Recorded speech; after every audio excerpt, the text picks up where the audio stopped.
তো good morning, সুপ্রভাত। LS পরিবারে আপনাদের স্বাগত। আপনারা কেমন আছেন? অবশ্যই ভালো আছেন, আর আমিও ভালো আছি। বড়দের প্রণাম, আর ছোটদের খুব বড় ভালোবাসি। আজকে সকাল থেকে ব্লগটা শুরু করলাম।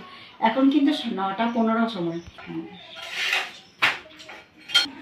আর এদিকে আমি কিন্তু সকালে রুটি করতে বসে দিয়েছি। রুটি আর বগুনি খেতে দিয়েছি। রুটি, দুধ আর ছোলার ডাল।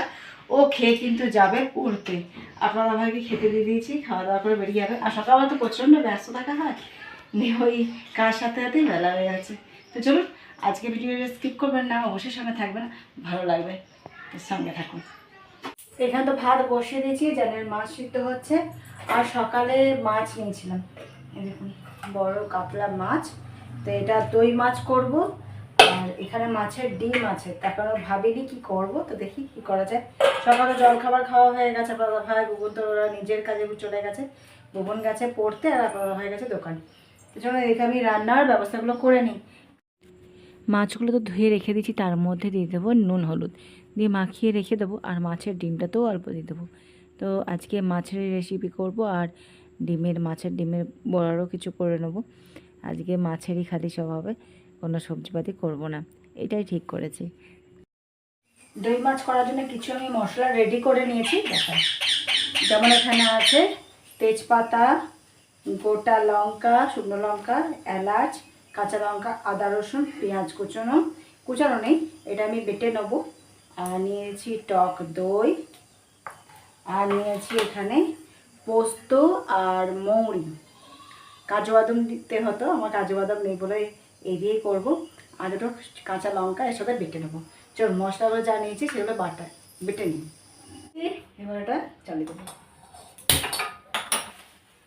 প্রথমে মাছের তেল, এই ডিমটা ভেজে নেবো। তার জন্য পেঁয়াজ লঙ্কা নিয়ে নিয়েছি, আর এর মধ্যে একটু বেসন দিয়ে দেবো।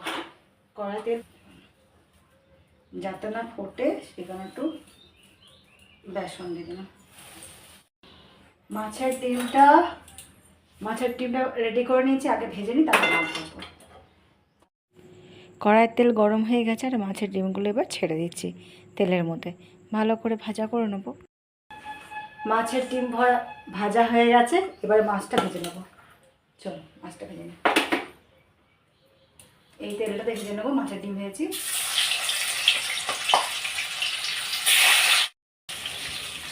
মাছটাকে উল্টে দেবো। আর বেশি কড়া করে ভাজবো না, মনে হচ্ছে লাল হয়ে গেছে, এরকম লালচে করে নেবো পিসটা। মাছটা আমার ভাজা হয়ে গেছে, আর মাছগুলো খুব একটা কড়া করে ভাজেনি, হালকা ভেজেছি। দেখুন লালচে রং ধরে এসছে। আর এবার আমি মাছগুলো সব তুলে নেবো, আমার হয়ে গেছে। তো মাছগুলো তুলে নেওয়ার পরে মাছের তেলেই কিন্তু মাছটা পুরো রান্না করব। তো চলুন সেটাই আপনাদেরকে দেখাবো। ওই তেলের মধ্যেই দিয়ে দিলাম তেজপাতা, আর দিয়ে দেবো গোটা লঙ্কা শুকনো দুটো চিড়ে দিয়ে দিলাম, আর দিলাম এলাচ। সব দিয়ে একটু ভালো করে নাড়াচাড়া করে নেবো। ফোড়নগুলো হয়ে গেছে, এবার দিয়ে দেবো পেঁয়াজ বাটাটা দিয়ে ভালো করে নাড়াচাড়া করে নেবো, একটু ভাজা করে নেবো। পেঁয়াজ ভাজা হয়ে গেছে, এবার দিয়ে দেবো আদা রসুনের পেস্ট। আর সামান্য একটু রেখে দিলাম মাছের ডিমের বড়াটাও কিছু একটা করব সেই কারণে। এবার দিয়ে দেবো স্বাদ মতো নুন, আর দেবো হলুদ গুঁড়ো, দিয়ে মশলাটাকে ভালো করে কষিয়ে নেবো। এবার দিয়ে দেবো এই মশলার মধ্যে জিরে গুঁড়ো আর ধনে গুঁড়ো, দিয়ে মশলাটাকে একটু কষিয়ে নেবো। এরপরে দিয়ে দিলাম বেটে রাখা পোস্ত আর মৌরিটা, দিয়ে একটু নাড়াচাড়া করে নেব। তারপরে দিয়ে দেবো এই যে ফেটানো দইটা, সেটা দিয়ে একদম ফ্লেমটাকে একদম লো করে দিয়ে আস্তে আস্তে এটাকে ভালো করে মিশ্রণটা করে নেব। মশলা কষানো আমার হয়ে গেছে, ভালোভাবেই হয়ে গেছে, দেখুন কড়াই থেকে মশলা ছেড়ে আসছে। এবার এর মধ্যে দিয়ে দেবো জল একটু। তো জল দিয়ে একটু ফুটতে দেবো, জল দিয়ে দিলাম। তার মধ্যে এই যে কাঁচা লঙ্কাগুলো চেরা ছিল সেইগুলো দিয়ে দিলাম, একটুখানি ফুটবে। মাছের ঝোলটা ফুটে গেছে, এবার এর মধ্যে দিয়ে দেবো মাছগুলো।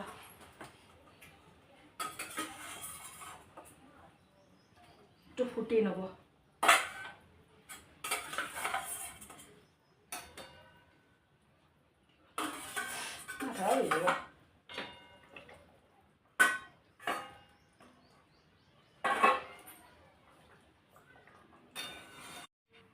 মাছ রান্নাটা আমার হয়ে গেছে, দিয়ে নামিয়ে নিয়েছে দেখুন।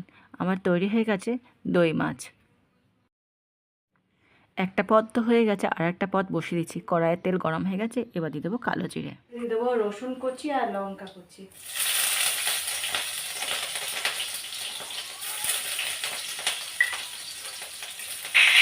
রসুন লঙ্কা তো ভাজা হয়ে গেছে, তার মধ্যে দিলাম বেটে রাখা পেঁয়াজটা, সেটাও ভেজে নেবো। তাতে দিয়ে দিলাম আদা রসুনের বাটাটাও, সেটাও একটু কষিয়ে নেবো।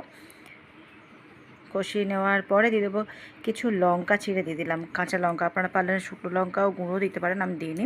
এতে একটু জল দিয়ে দিলাম মশলাটাতে। তারপর স্বাদ মতো দিয়ে দেবো নুন আর হলুদ, এটাও দিয়ে ভালো করে এবার মশলাটাকে কষিয়ে নেব। এবার দিয়ে দিলাম সর্ষে গুলে রেখেছিলাম সেটা দিয়ে 30 সেকেন্ডের মতন নাড়াচাড়া করে নিয়েছি। নেওয়ার পরে এতে দেবো একটা সিদ্ধ করে রাখা আলুটা যেহেতু আমি বড়াতে দিতে ভুলে গেছিলাম, সেখানে পরে দিয়েছি। আপনারা আলু দিয়েই খেতে পারেন, আর আমি কিন্তু ভেবেছিলাম দেবো না, কিন্তু এখন দিয়ে ফেললাম। আলুটা কি করব, ম্যাশ করে দিয়ে দিলাম, একটু গাঢ়ও হবে বেশ মশলাটা।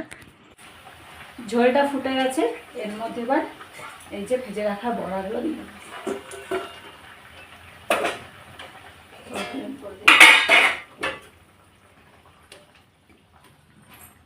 যেহেতু বড়ার মধ্যে ঝোলটা ঢুকেও যাবে আর মোড়েও যাবে, সেই জন্য বেশিক্ষণ রাখবো না, ঝোলটা টেনে নেবে পুরো। ফুটে গেলে নামিয়ে নেবো, তাহলে আমার হয়ে যাবে বড়ার ঝাল। ঝোলটা ফুটে গেছে, এবার আমি ঢেলে নেব মাছের ডিমের বড়ার ঝাল। চলুন, আমি দুটো পদেই আপনাদের সাথে শেয়ার করলাম। এবার ওই ঘরে সমস্ত কিছু নিয়ে যাবো, তার এই ঘরে সব কিছু গুছিয়ে টুছিয়ে নিই। বাসন আছে, বাসনগুলো ধোবো, গ্যাস ওপরে মুছে ওই ঘরে যাবো।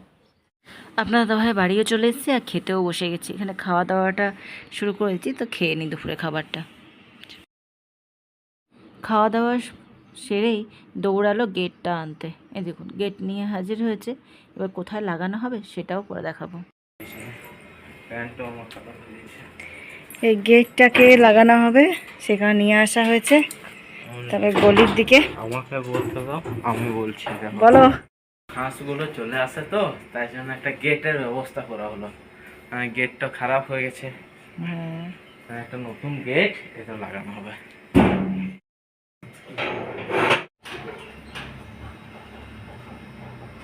হ্যাঁ, তো চলুন, ওরা তো যা নিয়ে আসলে গেটটা নিয়ে এসে পরে লাগানো হবে। আর আমি একটু রেডি হচ্ছে শর্ট ভিডিও করবার জন্য। তো চলুন, আর ব্লগটা আমি বাড়াচ্ছি না, এখানে আমি ব্লগটা শেষ করছি। তো সুস্থ থাকুন, ভালো থাকুন, আর শরীরের যত্ন নিন, আর হাসতে থাকুন। আর এই যে এবার জানিয়ে বেরিয়ে দেখে নিল কি ব্যাপার স্যাপার, ঘরে চললো।